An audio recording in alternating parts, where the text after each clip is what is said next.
ask yourself the question, where did the sound of the phone come from?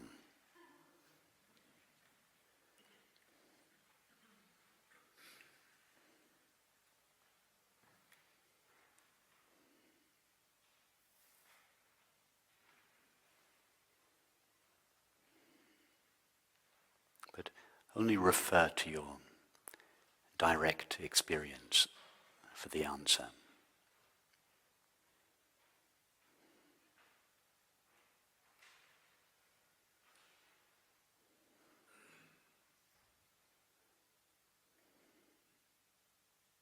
Did the sound of the phone originate outside mind and then appear as a perception in the mind?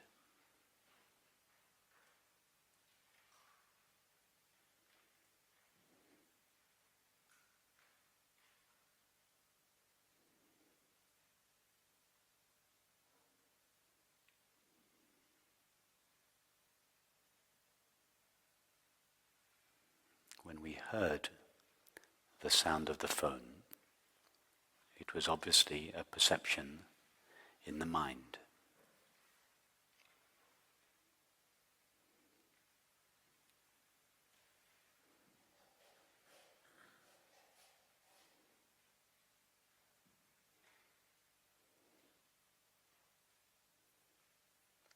Just recall the sound.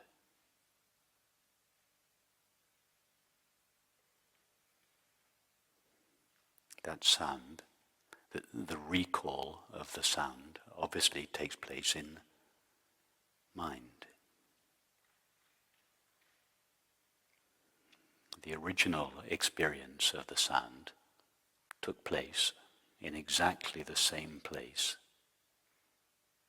that the recall of the sound took place in.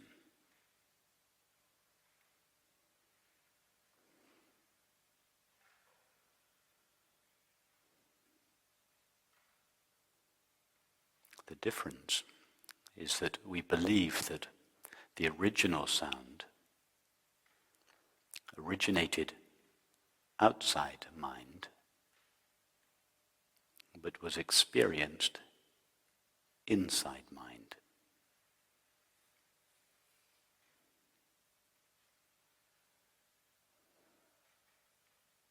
Whereas the memory of the sound just takes place in mind.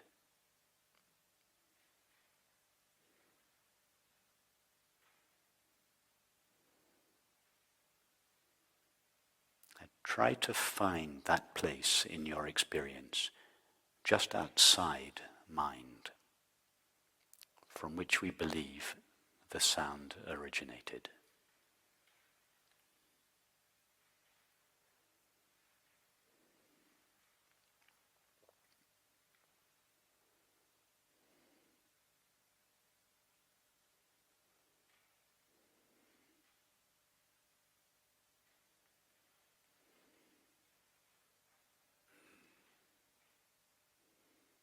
In order to believe that the sound originates outside mind, we must, whether we realize it or not, believe that mind exists inside the body. If the mind exists inside the body, then there is some justification for believing that the sound originated outside mind, which means outside the body.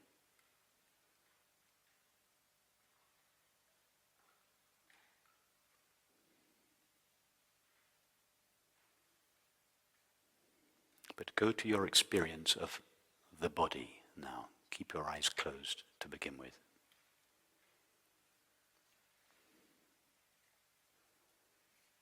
Your body is a cluster of sensations and perceptions.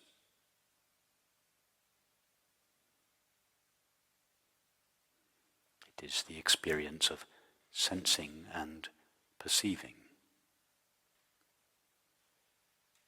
Do not sensing and perceiving take place in mind.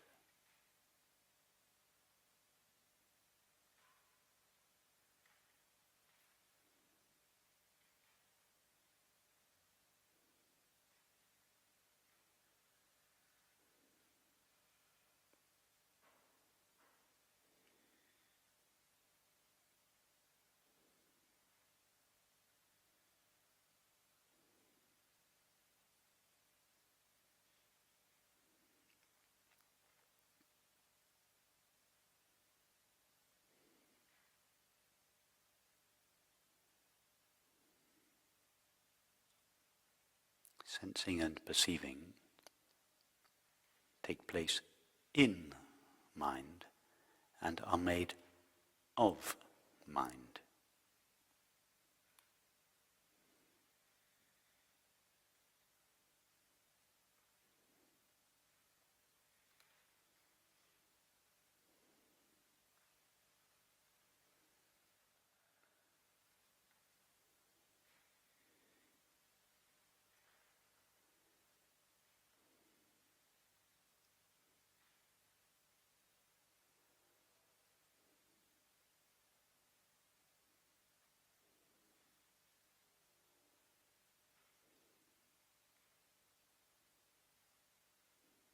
See how our belief that the mind exists in the body conditions our interpretation of the world.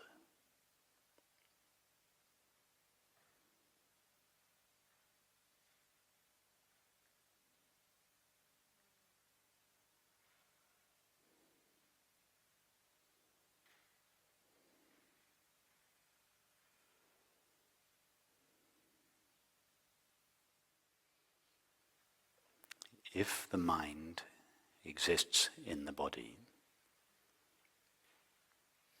then everything outside the mind, that is, outside the body, must be something other than the mind.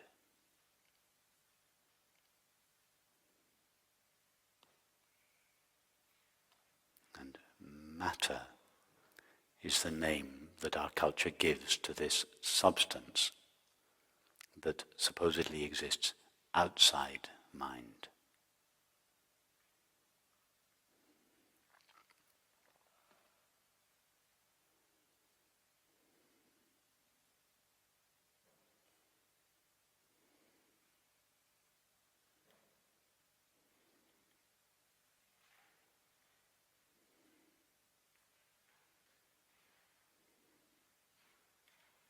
From this point of view,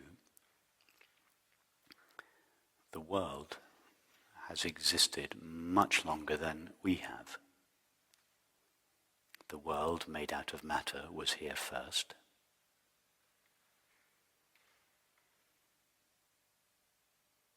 The body appeared in the world made out of the stuff that the world is supposedly made of, that is matter. The brain developed in the body, made out of matter, and at some point gave rise to this substance called mind.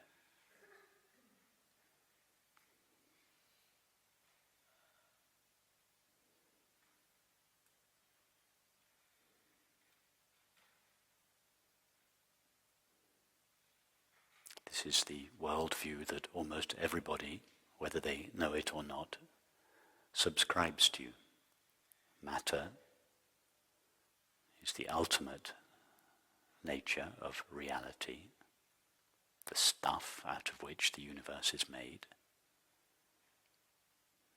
and mind is derived from it. And thus we all believe and feel, what I essentially am is a mind in a body, moving around in a world.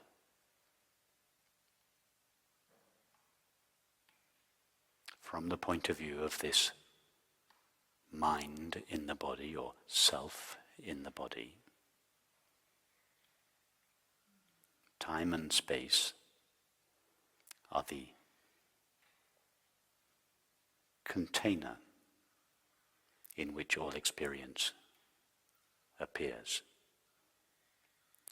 Time and space is, as it were, the background of the universe in which everything, including our own bodies and minds, exist.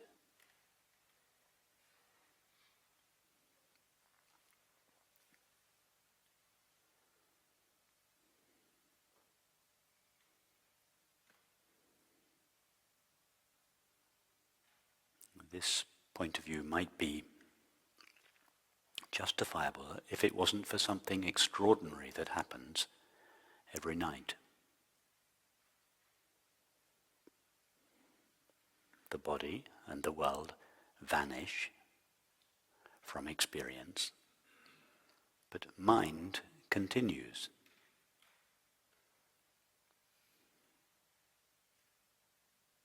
In other words, when we say, I fall asleep, the mind obviously doesn't fall asleep.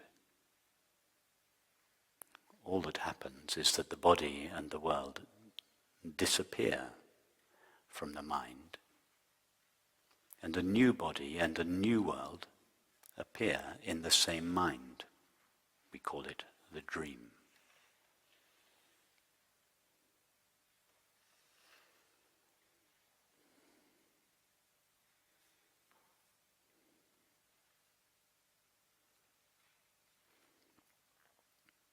The dreamed world seems to be known or seen from the perspective of the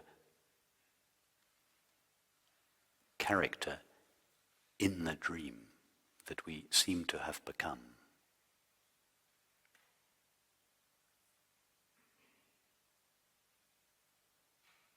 But the entire dreamed world, with all the dreamed characters, including the dreamed character that we seem to have become,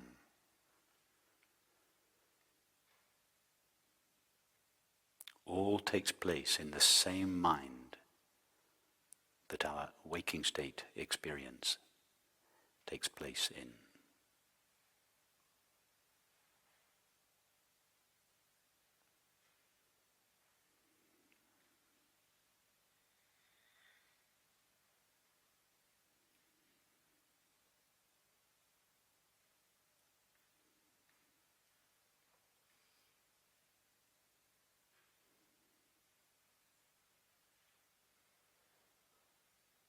And then something even more extraordinary happens. The dreamed world and the character that we seem to have become in the dream also vanish out of the mind, leaving mind empty.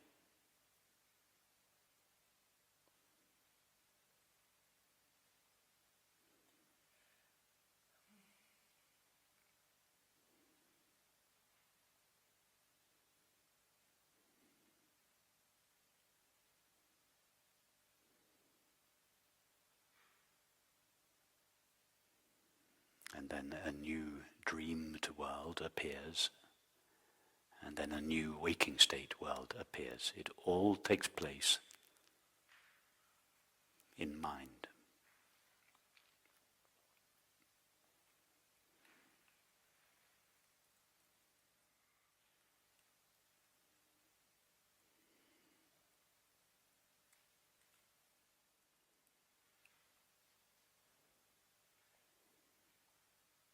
This is why the British physicist in the early 20th century, James Jeans, said, it seems that the universe is a great thought, not a great machine.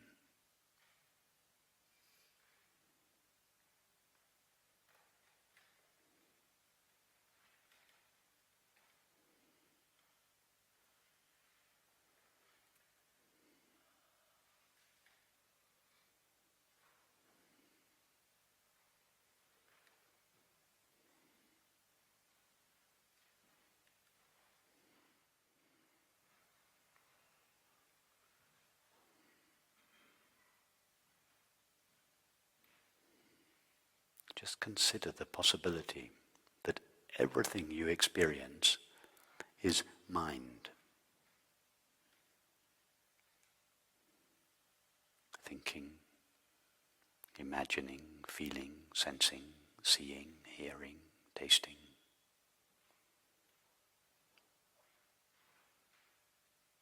It's not so hard to consider this possibility because it is actually in line with our experience.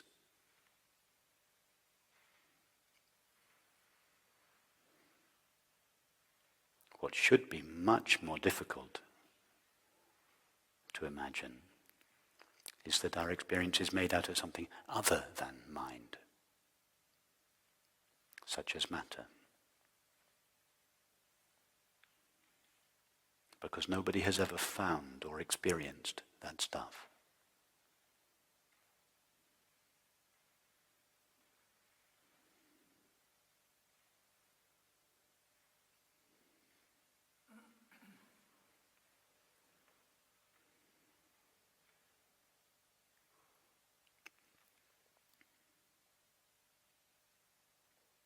Could it be that all experience is a colouring of mind? Just like all movies are a colouring of the screen.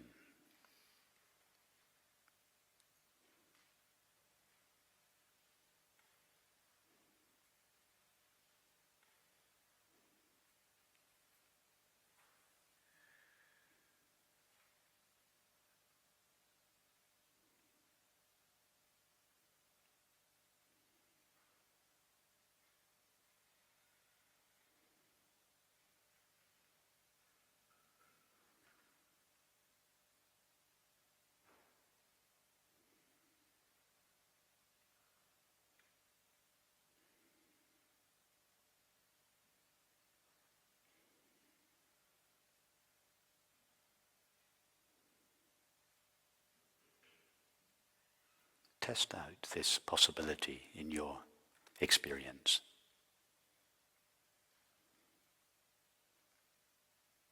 See if in your experience you can find anything other than the content of mind.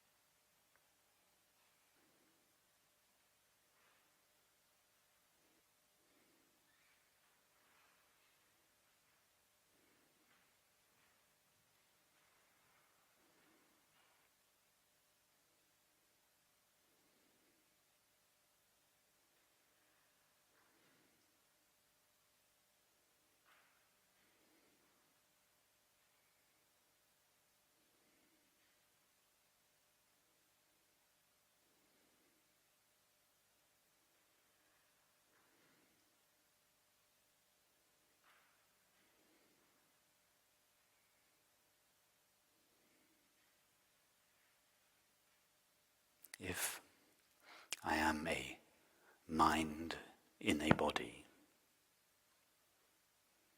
then I am moving around in time and space. That is the conventional point of view.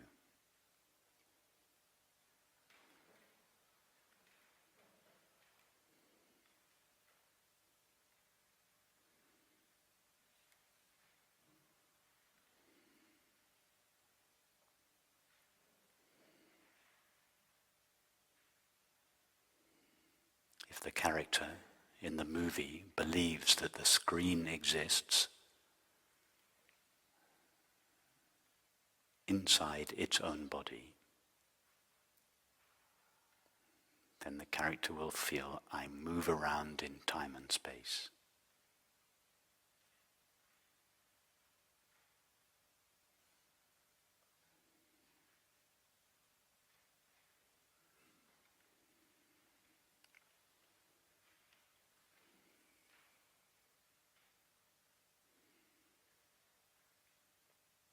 But ask yourself the question, if it is my experience that the body and the world appear in mind,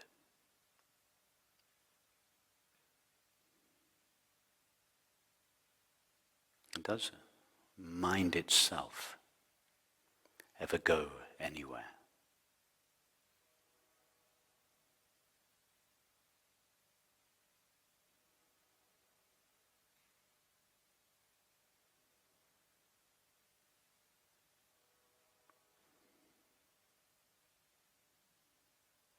When I say mind itself, I mean consciousness, the essential, irreducible, uncolored essence of mind. The screen out of which the movie is made.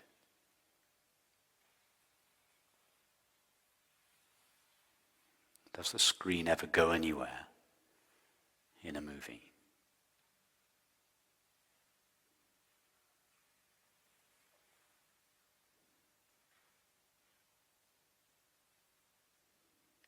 Do you, consciousness, ever go anywhere?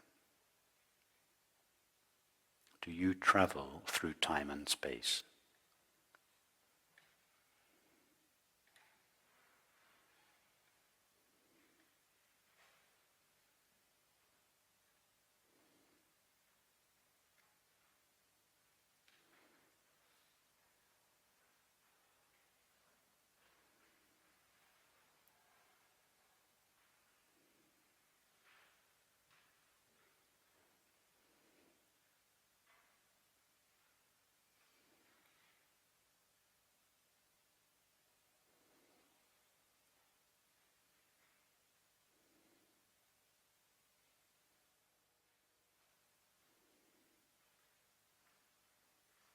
Isn't it extraordinary that all experience takes place now and here?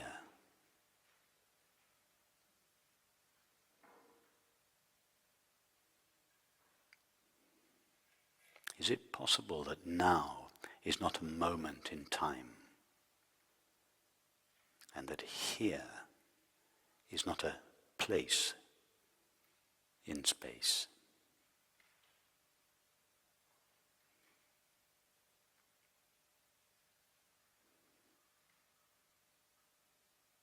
If now were a moment in time,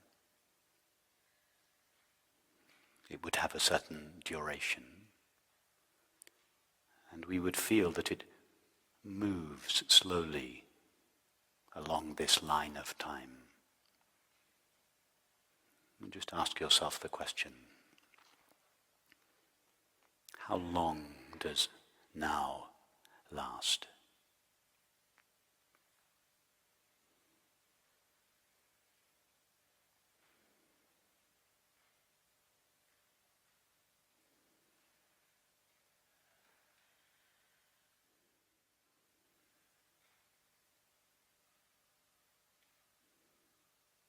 And how fast is now moving through time?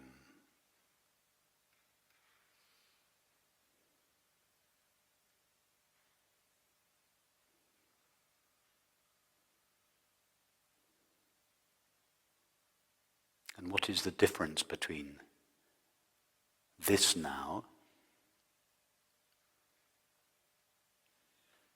and this now?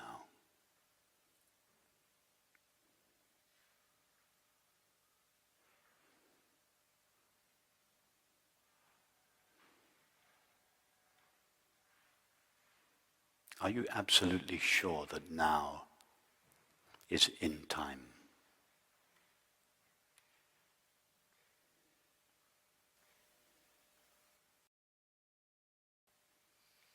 In order to be sure of that, we would have to experience this stuff called time. Try to experience time.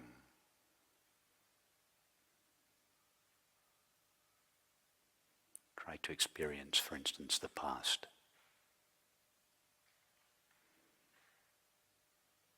Just leave the now for a few moments and go into the past, the place where time supposedly exists.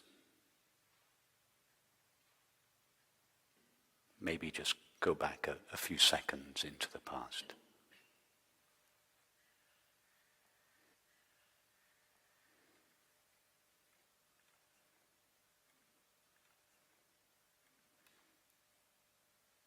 Don't worry, the now will still be here when you get back.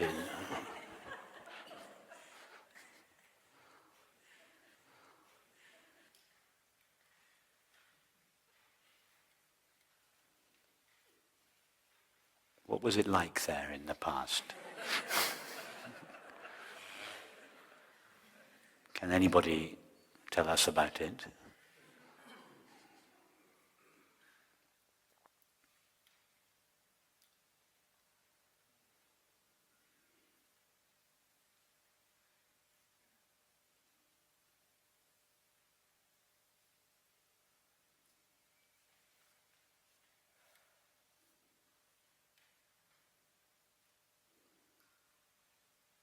Isn't it strange that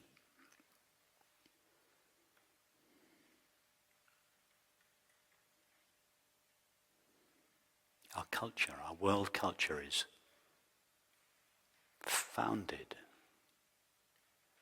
on a few very basic presumptions. Time being one of them. And yet, strangely, when we look for it, we never find it.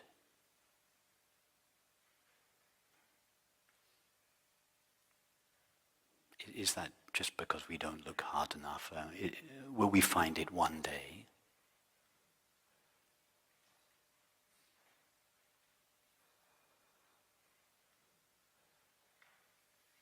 Is it possible that this fundamental presumption might not be true?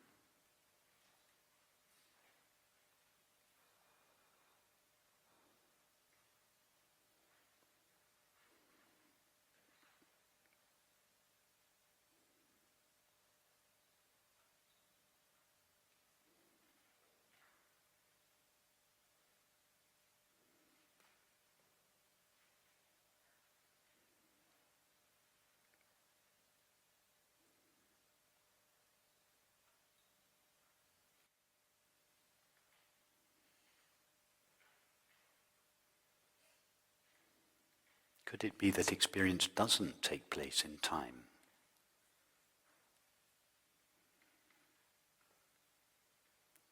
But rather that it takes place in consciousness?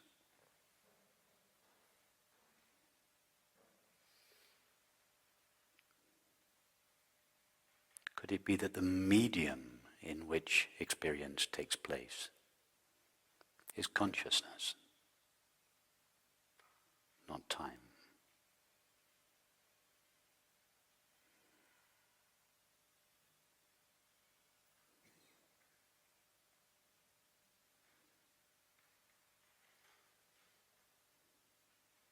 Could it be that time is what consciousness looks like when viewed from the limited perspective of the finite mind?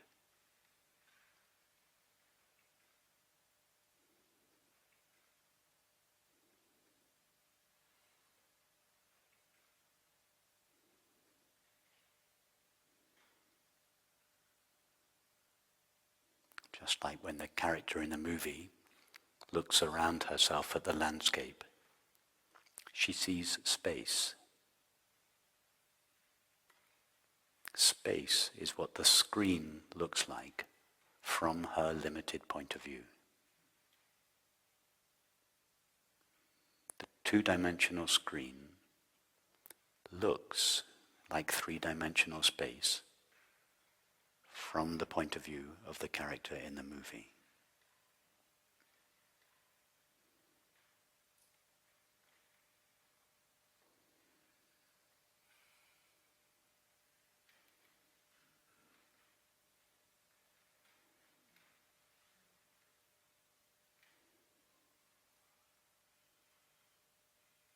Could it be that infinite, dimensionless consciousness itself assumes the form of the finite mind, and from the point of view of the finite mind appears to itself as time and space?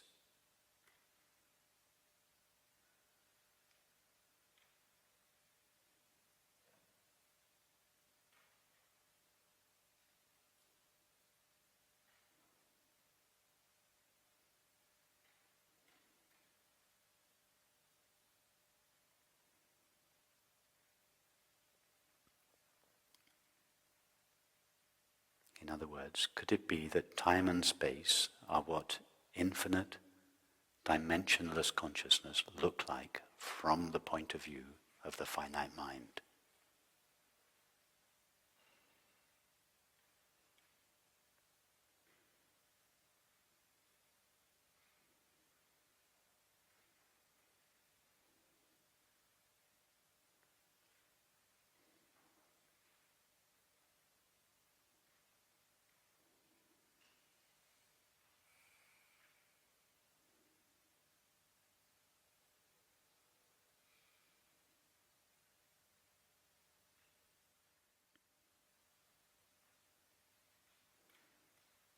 If this is true, then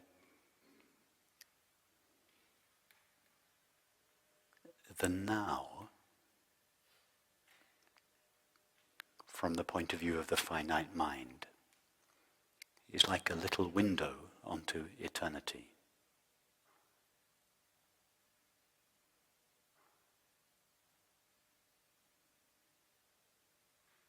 The now is the access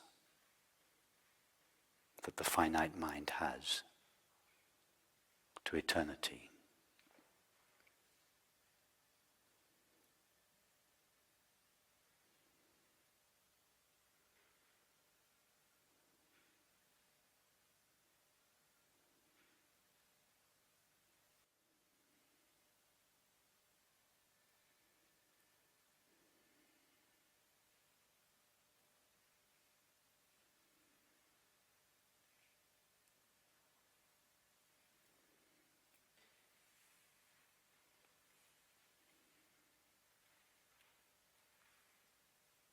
By eternity, I mean dimensionless consciousness.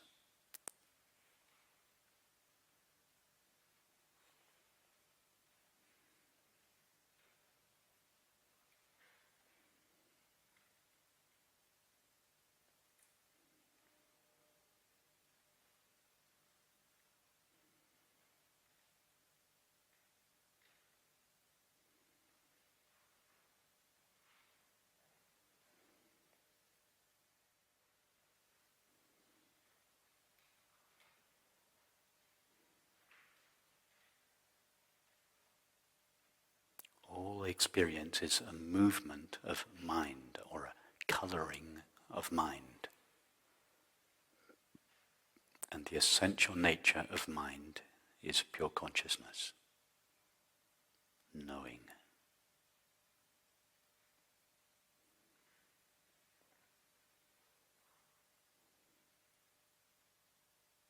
From the point of view of consciousness, it is always now, always the same now. That now is not going anywhere. It is not moving.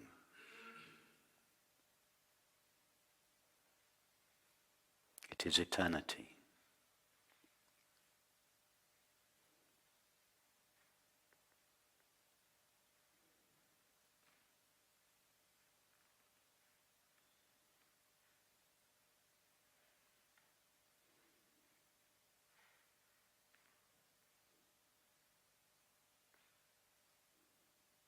The now is not going anywhere.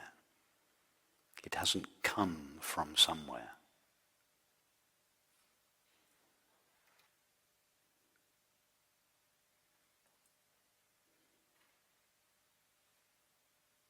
This now is the only now there is.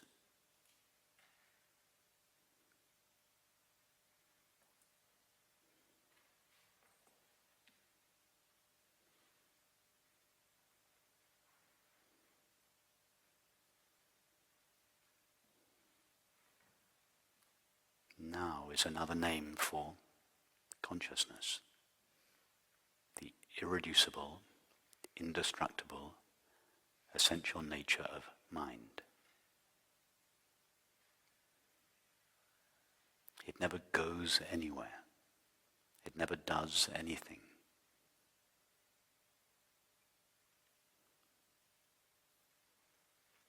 All experience is a coloring of that, a movement of that.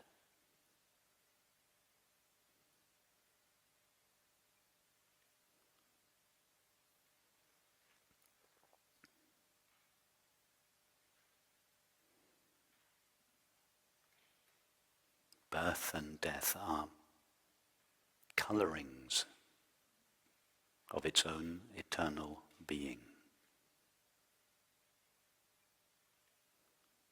It doesn't pass through birth and death any more than a screen passes through the beginning or the end of a movie.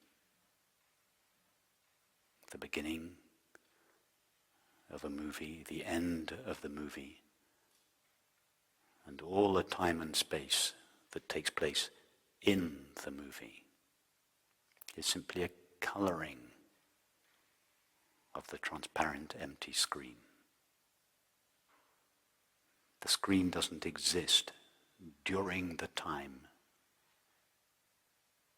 in which the movie seems to take place.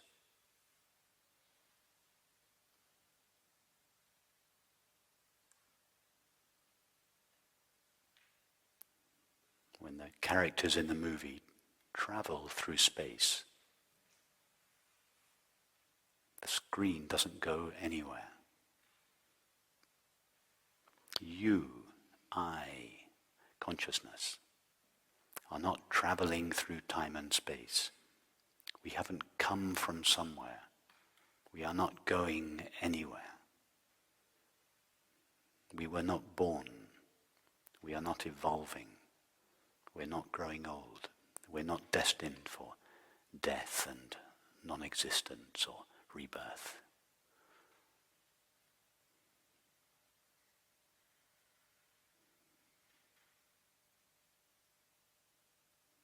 I, consciousness, am still in the same pristine, ageless condition that I am always in.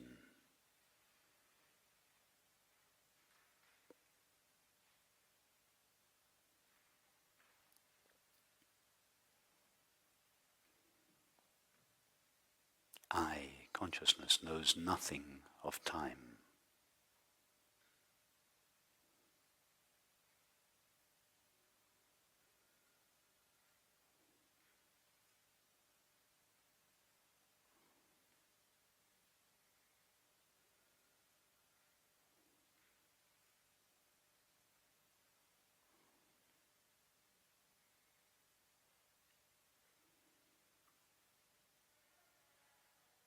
I, consciousness, never travel through space. I know nothing of space. Space is what my infinite, dimensionless being looks like from the point of view of the finite mind. It is I consciousness that assumes the form of the finite mind and appears to myself as space.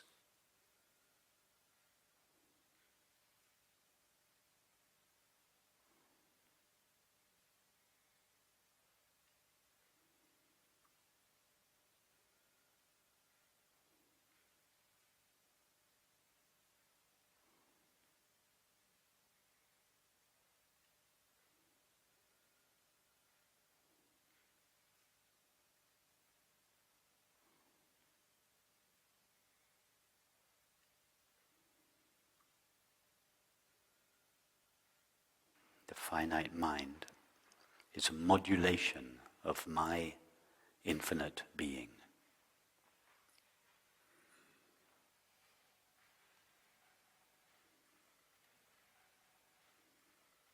The finite mind is a coloring of myself, I consciousness.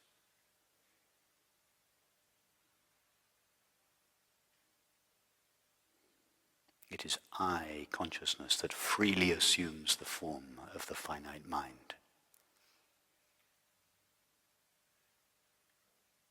and appears to myself as the world.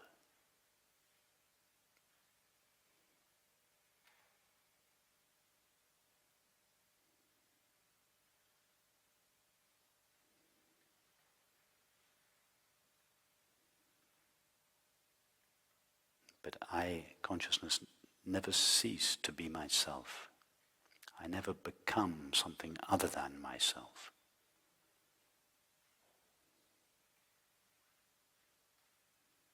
The entire activity of mind takes place in me, is made of me.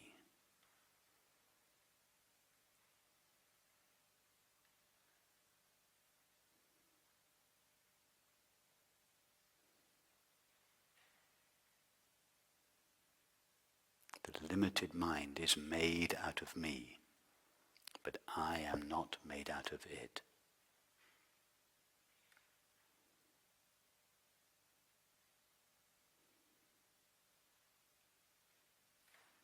The limitations of the mind are made out of me, but I do not share its limitations. The limited movie is made out of the unlimited screen, but the unlimited screen is not limited by the movie.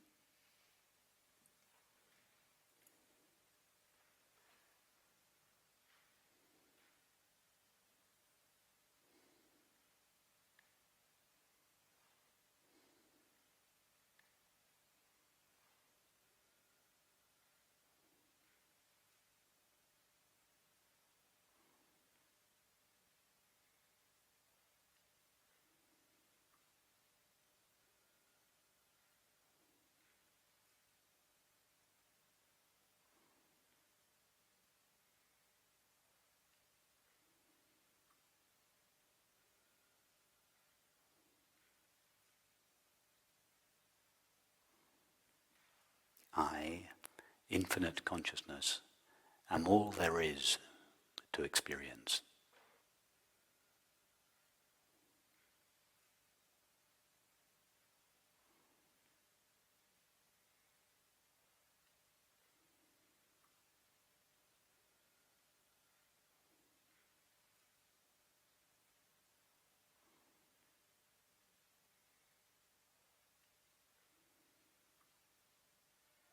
I give birth to the world inside myself and seem to become a self in the world, from whose point of view that world is seen.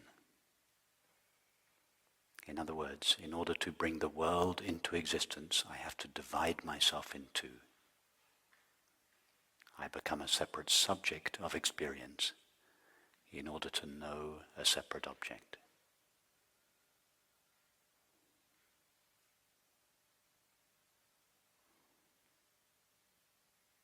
Just like when Mary falls asleep in Garrison,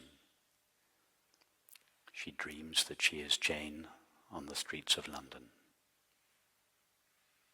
I thought it was time to introduce Mary and Jane for those of you that don't know her. She comes on all these retreats, but Mary is always sleeping at the back of the room. As soon as satsang begins, she falls asleep and she dreams that she's Jane in London, or Claire in Paris, or Keiko in Tokyo.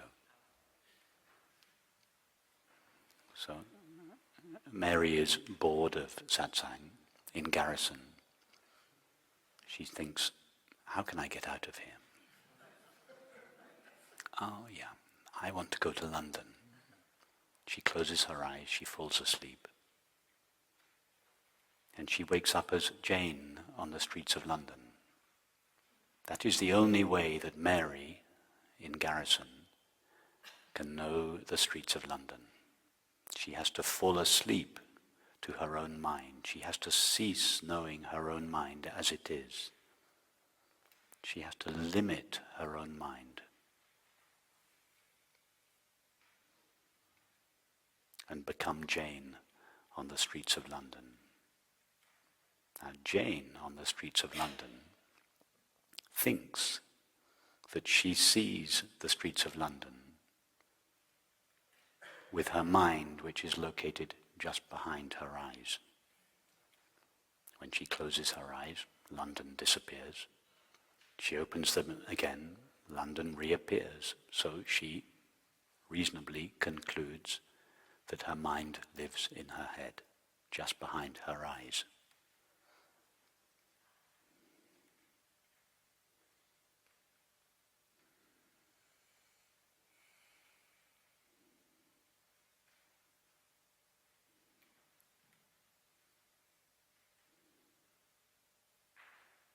When Jane is sitting on a train from London to Manchester and the phone goes off, she thinks the sound of the phone originated in the space outside my mind.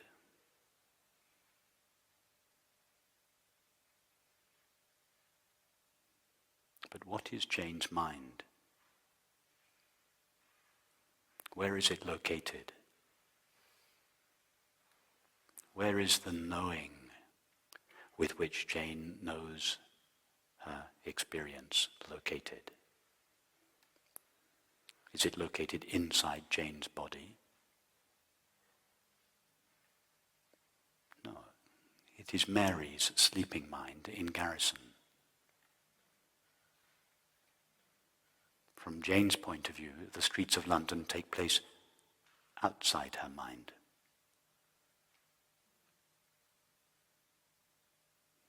But Jane doesn't really have her own mind. Her own mind is just a temporary limitation superimposed on Mary's mind. Mary's mind is infinite. It has freely given up the knowing of its own infinite being in order to assume the form of Mary's limited mind. It is from the perspective of Mary's limited mind. From the perspective of Jane as Mary has given up the knowing of her own infinite being in order to assume the form of Jane's finite mind. It is through Jane's finite mind that Mary knows the streets of London. Jane doesn't have her own mind. Her own mind is just a limitation on Mary's infinite mind. It is not a mistake. Mary has freely overlooked the knowing of her own infinite being in order to assume the temporary form of Jane's mind. What is the name that Jane gives to her mind? What does Jane call herself? I. And from Jane's point of view, I seems to live inside her head.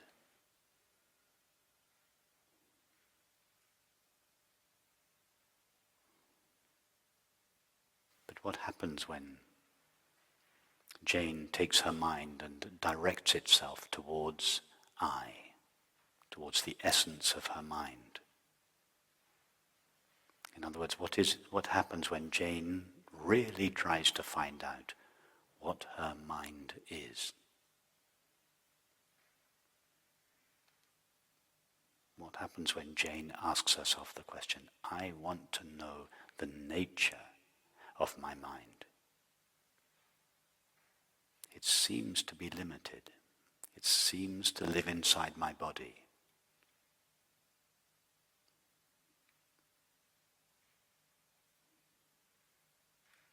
When Jane's mind asks itself the question, what is my essential nature? Jane's mind begins to trace its way back to its source, and at some point recognizes, I am Mary. Jane was just a temporary limitation superimposed on Mary's infinite mind.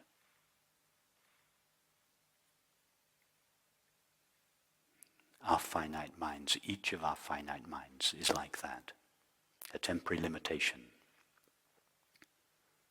superimposed on infinite consciousness, not superimposed from the outside. There is nothing outside infinite consciousness that could superimpose anything upon it. It is infinite consciousness itself that freely assumes the form of each of our minds. It is like Mary simultaneously dreaming she is Jane in London, Claire in Paris, Keiko in Tokyo. Infinite consciousness simultaneously dreams each of our finite minds into existence. From the point of view of each of our finite minds, each of our minds is separate and located inside our bodies. But if each of us traces our mind back to its source, if each of our minds asks the question, what am I really?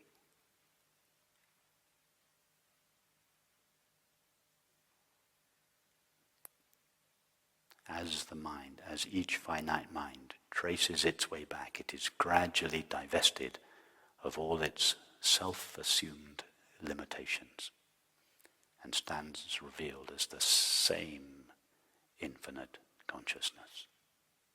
Each of our minds is precipitated in the same field of infinite consciousness. And love is the experience of our shared consciousness. That is the common way of knowing that the essential nature of what we all are is one. It is the experience of love. So I'm not talking about some extraordinary mystical experience that a few people are graced to have. I'm talking about something that is known by everyone but overlooked due to the absurd interpretation of experience that our culture gives to us when we are young. Love is the experience of our shared being. The recognition that each of our minds is precipitated within the same infinite field.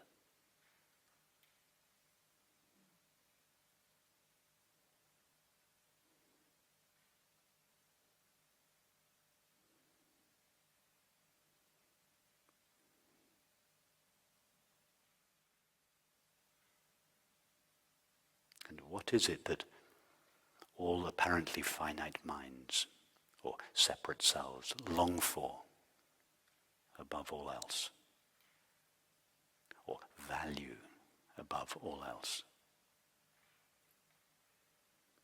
Is it not love?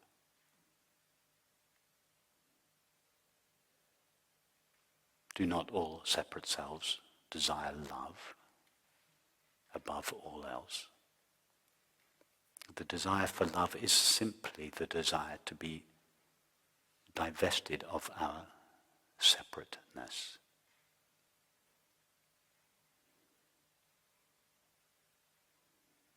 When consciousness assumes the form of the finite mind for the sake of manifestation, it imposes a limit on itself. Mary has to give up or sacrifice or forget the knowing of her own infinite being in order to appear as Jane on the streets of London. Consciousness sacrifices itself by becoming a separate self, and in doing so it overlooks the knowing of its own infinite being. Attention is set up in the finite mind as a result of this forgetting. And all the desires that anybody ever has is simply the desire to be released of this self-contraction, this tension. Any desire that any of us have ever had for an object, a relationship, a substance, an activity, is really the single desire that the separate self has to be relieved of this tension or contraction, to be relieved of the limitations, to be relieved of the feeling of separation.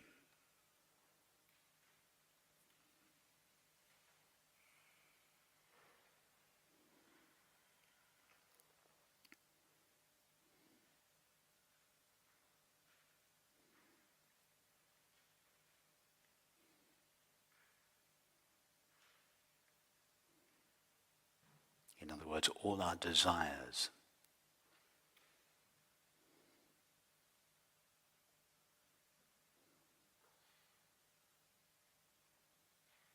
are simply infinite consciousness drawing the mind, attracting the mind back to itself.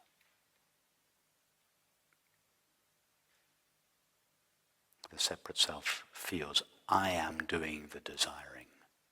It's not. The separate self does nothing. There is no separate self. The separate self is simply an imaginary limit superimposed on consciousness, self-assumed by consciousness.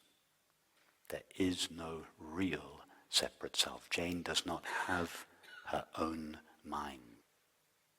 Her own mind is just a temporary limitation of Mary's infinite mind, the only mind there truly is.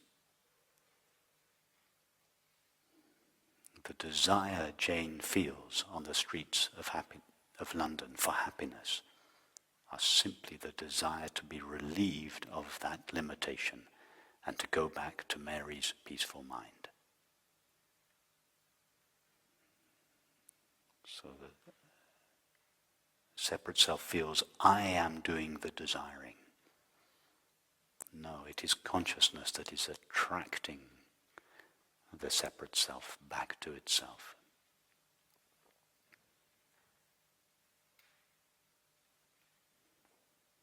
The devotee feels, I am loving God.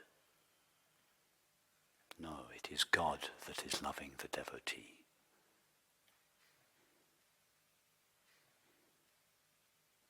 That is why the Italian monk said, Lord, thou art the love with which I love thee. He suddenly realized, I thought I was loving you. But the very love with which I love you, the very love with which I am devoted to you, is your love for me.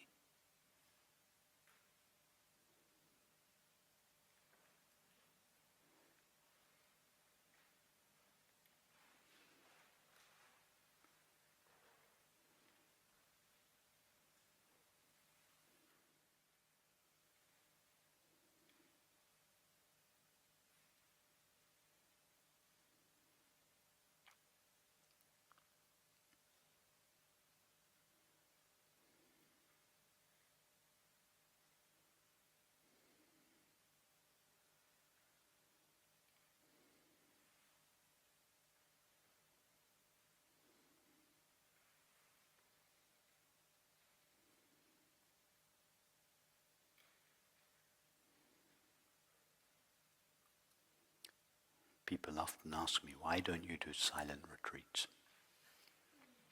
And one of the reasons is that I value friendship too highly.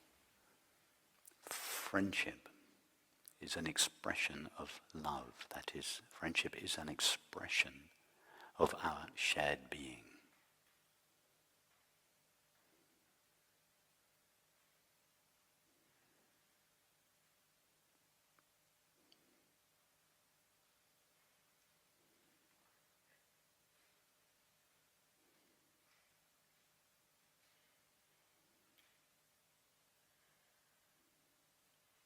So when we're all talking together in the dining room, I just see all of us expressing our shared being through friendship and conversation. I would never want to impose silence on that.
Coming back to the now.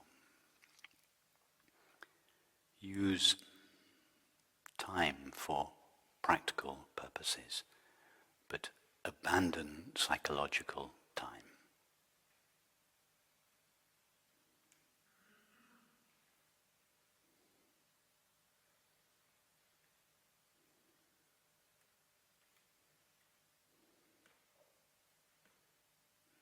In other words, unless you need to think of time for practical purposes, just stop thinking about it, stop imagining that it exists.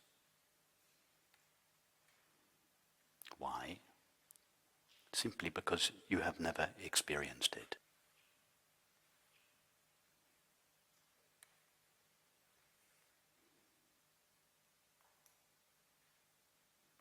Ask yourself the question,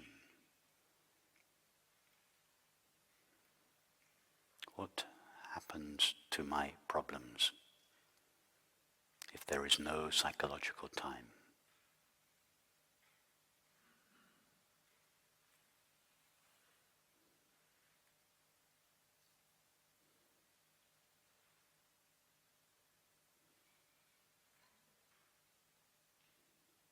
Could you worry about anything without the presumption of time?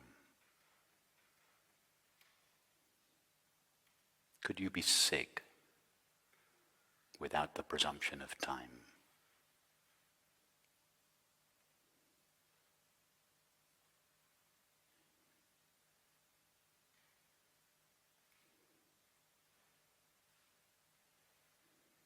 Could you be aging or destined for death without the presumption of time?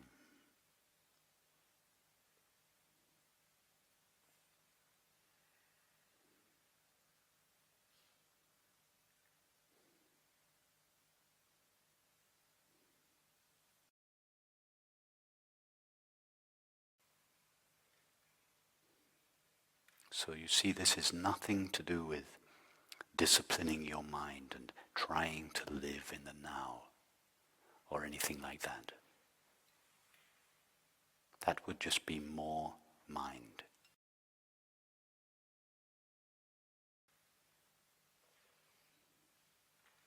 This is about understanding.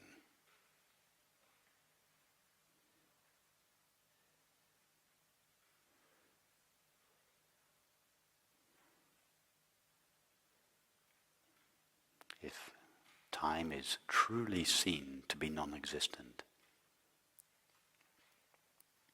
then living in the now is an inevitable consequence of that understanding. It is not the result of effort or discipline. And therefore it doesn't need to be maintained by effort or discipline. It is just an inevitable, totally relaxed, effortless consequence of understanding. Experiential understanding.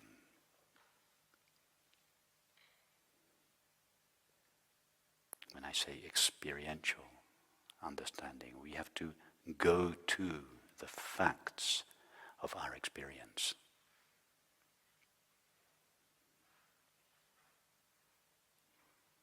To see that all experience is mind, and consciousness is the nature of mind.